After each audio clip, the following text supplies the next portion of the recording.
Dear फ्लिकनिशन। कहानी शुरू होती है एक पुरानी चाइनीज लेजेंड से। एक ऐसे इंसान की कहानी जिससे दुनिया बुला चुकी थी लेकिन जिसने पूरी दुनिया पर राज किया हो। उस आदमी का नाम है वेन्यू और उसके पास है द 10 रिंग्स, एक ऐसी पावरफुल वेपन जो किसी भी आर्मी को कुछ ही सेकंड में खत्म कर सकती है। कहा जाता है कि इन रिंग के जरिए उसने हजारों साल तक जिंदा रहकर किंगडम गिराए और नए किंगडम भी बनाए। वेन्यू ने अपने खुद का एक सीक्रेट ऑर्गेनाइजेशन बनाया, द 10 रिंग्स। ये लोग दुनिया के पावरफुल लीडर को कंट्रोल करते थे, गवर्नमेंट को गिराते, जंगे शुरू करते और हिस्ट्री को मैनिपुलेट करते। लेकिन वेन्यू का असली ऑब्जेक्शन था और भी ज्यादा पावर। एक दिन उसे पता चलता है कि एक मिस्टिकल जगह के बारे में जिसका नाम है टाइलो, एक ऐसी जगह जहां मिथिकल क्रिएचर्स रहते हैं और जहां के मैजिक दुनिया से अलग है। वेन्यू ने डिसाइड किया कि वो टाइलो के अंदर जाकर वहां की ताकत भी अपने कंट्रोल में करेगा। वो अपनी आर्मी के साथ टाइलो के जंगल तक पहुंचता है लेकिन उसका रास्ता रोक लेती है एक मिस्टीरियस लड़की जिसका नाम होता है यंगली। यंगली कोई आम लड़की नहीं होती, वो टाइलो के गार्डियंस थी और उसके पास एक अलग ही मैजिक था।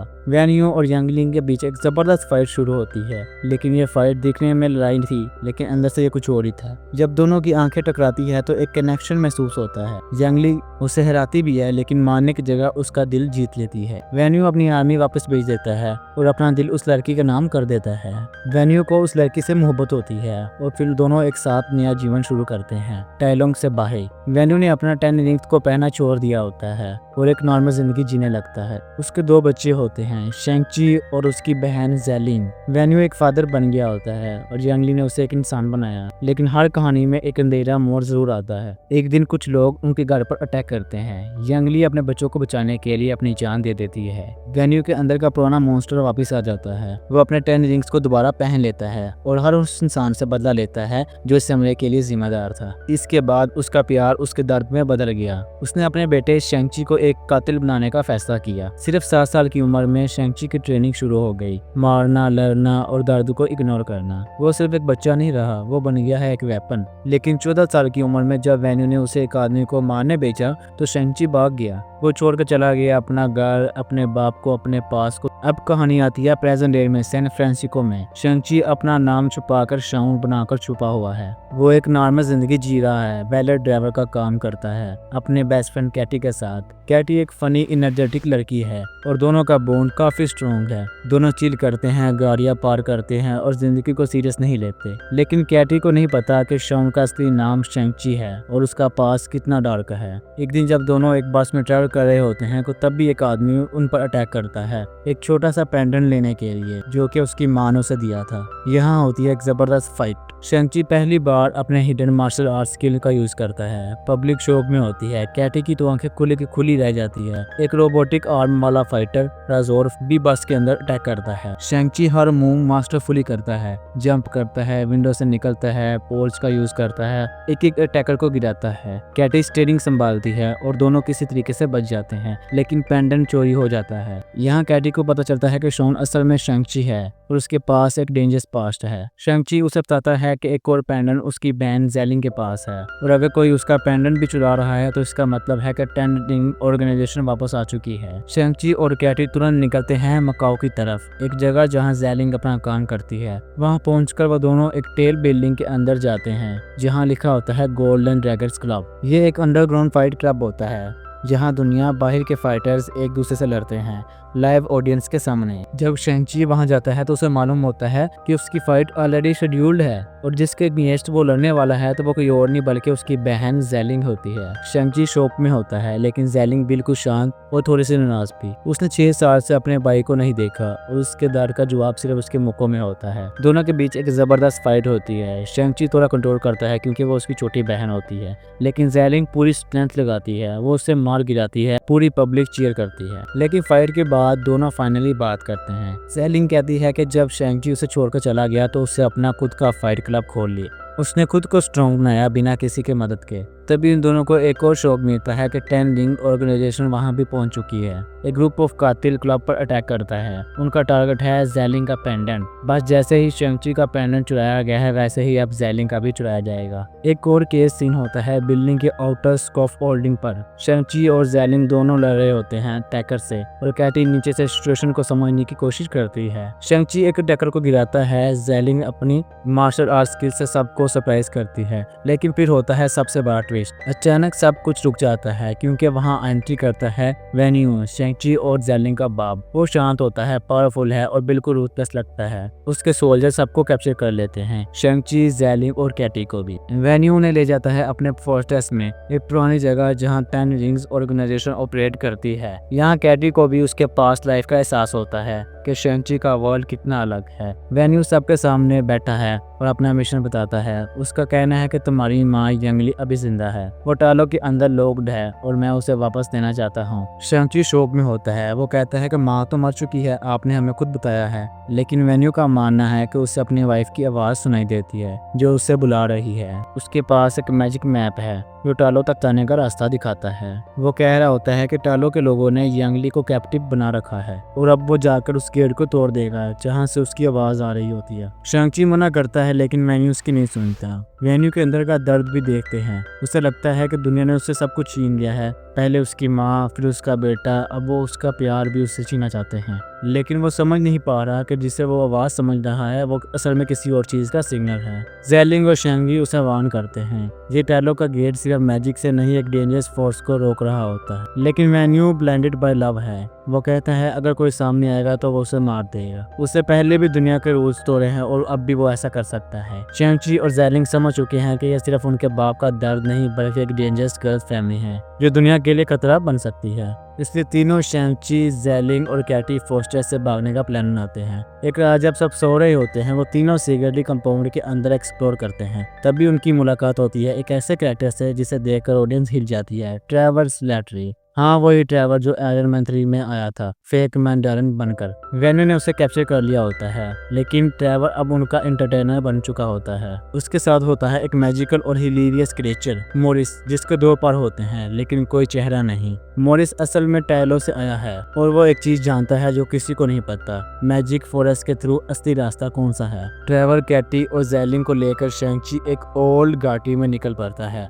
उनका गोल होता है टाइलोंग पहुंचना और अपने बाप से पहले उस जगह को वार्न करना। तभी उसके पीछे वेन्यू के सिपाही लग जाते हैं, लेकिन किसी भी तरीके से वो वहां से निकल जाता है। जंगल का रास्ता कोई नॉर्मल रोड नहीं होता, जहाँ एक ऐसा एंशेंट फॉरेस्ट होता है जहाँ ट्रीज मूव करते हैं और गलत रास्ता लेते ही सब कुछ खत्म हो जाता है। मोरिस उन्हें एग्जैक्ट टाइमिंग और डायरेक्शन बताता है, अब राइट लो, अब रुक जा, अब स्पीड बढ़ाओ। कार फुल स्पीड में ट्रीज के बीच से निकलती है, कभी लीव्स गिरते हैं तो कभी रूट्स। एक छोटी सी गलती भी सबको हमेशा के लिए अंदर फंसा सकती है। लेकिन फाइनली वो एक ग्रोइंग गेट के पास पहुंचते हैं और आते हैं एक नई दुनिया में जिसका नाम है टालो। जब वो टालो के अंदर आते हैं तो सब कुछ मैजिकल लगता है। यहाँ के एनिमल्स, इन्वायरमेंट और लोग सब कुछ एक पुरानी चाइनीज मिथ जैसे। यहाँ क्रिएचर होते हैं फाइनेक्स जैसे उड़ते birds, dragons like lines, forest spirit जो ग्रोइंग एनर्जी से बने होते हैं। शेंग-ची के दिल में एक अजीब सा होता है जैसे वो अपने असल घर में पहुंच गया हो। यहाँ उसकी मुलाकात होती है यंग नैन से, शेंग-ची की मौसी।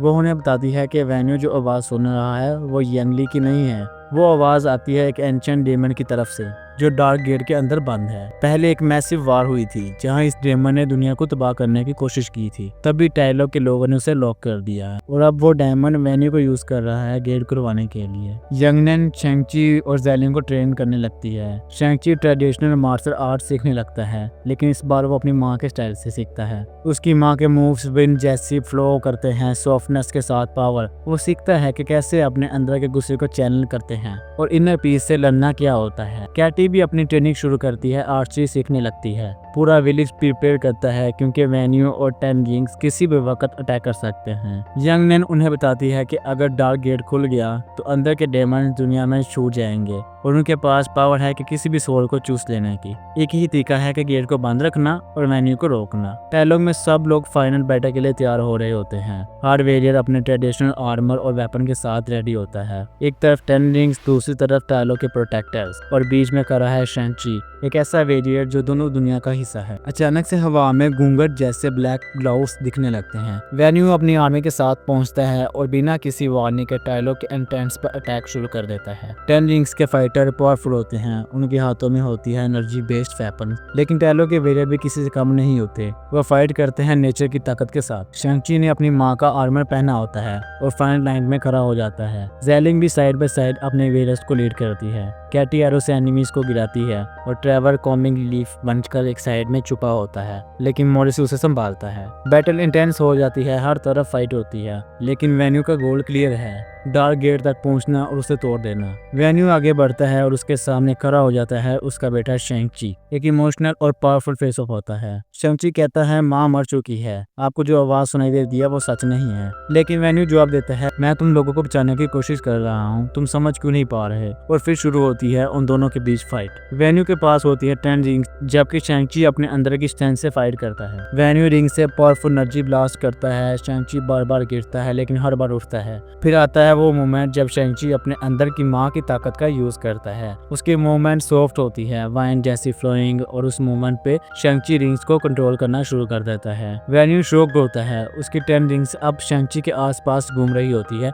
जैसे उसे एक्सेप्ट कर लिया हो। वेन्यू की आंखों में एक पल के लिए प्यार भी दिखाई देता है। तभी डार्क गेट से लाउड शेक सुनाई देता है और उसमें से निकलते हैं Saul striking creature. Venue shock में होता है, उसे समझ आता है कि उसकी माँ की आवाज नहीं थी, बल्कि ये सब ट्रिक थी गेट के अंदर की डेमन की। लेकिन अब देर हो चुकी होती है। गेट के अंदर से निकलता है एक बड़ा मॉन्स्टर सोल ईटर्स, जो हर किसी की सोल को खा रहा होता है। 10 रिंग्स के वेरियर और टाइलों के प्रोटेक्टर्स अब एक दूसरे के अगेंस्ट नहीं होते, बल्कि एक साथ मिलकर फाइट करते हैं। वेन्यू शेंग-ची को देखकर समझ जाता है कि अब उसका बेटा ही सबको बचा सकता है। एक इमोशनल मूवमेंट होता है जहां वेन्यू अपनी 10 रिंग शेंग-ची को दे देता है और अगले ही सेकंड एक बड़ा सोल ईटर उसकी सोल को खा जाता है। शेंग-ची के हाथों में अब 10 रिंग्स आ चुकी होती है। अब बैटल और इंटेंस हो जाती है। तभी हम देखते हैं कि वहां ज़ेलिंग आती है एक ड्रैगन के ऊपर बैठकर। वो ड्रैगन टालो का गार्डियन होता है, द ग्रेट प्रोटेक्टर। ये ड्रैगन रेड और व्हाइट कलर का होता है और लेग से निकलता है जैसे कोई डिवाइन वेरियर हो। अब स्काई में हो रहा होता है great protector versus dweller in darkness. Shang Chi dragon के ऊपर होता है और 10 रिंग्स का पावरफुल यूज कर मॉन्स्टर को रोकने की कोशिश करता है। तभी हम देखते हैं कि छोटे सोल सकिंग क्रिएचर आते हैं सोल लेकर, जो कि बड़े मॉन्स्टर को देते हैं, जिसकी वजह से उसकी पावर काफी ज्यादा हो चुकी होती है और वो अपनी पावर से ड्रैगन को पकड़कर उसकी सोल चूसने लगता है। लेकिन तभी कैटी इसी मोमेंट में एक बड़ा काम कर देती है। कैटी एक एरो निकालती है और एक ही शॉट में मॉन्स्टर के वीक स्पॉट पर एरो मार देती है, जिसकी वजह से ड्रैगन को उसकी सोल वापस मिल जाती है। शेंग-ची इसी मूवमेंट का फायदा उठाता है और 10 रिंग्स का पूरा अटैक करता है। रिंग सर्कुलर मोशन में जाकर मॉन्स्टर के अंदर के सोल शकिंग पावर को एक्सप्लोड कर देती है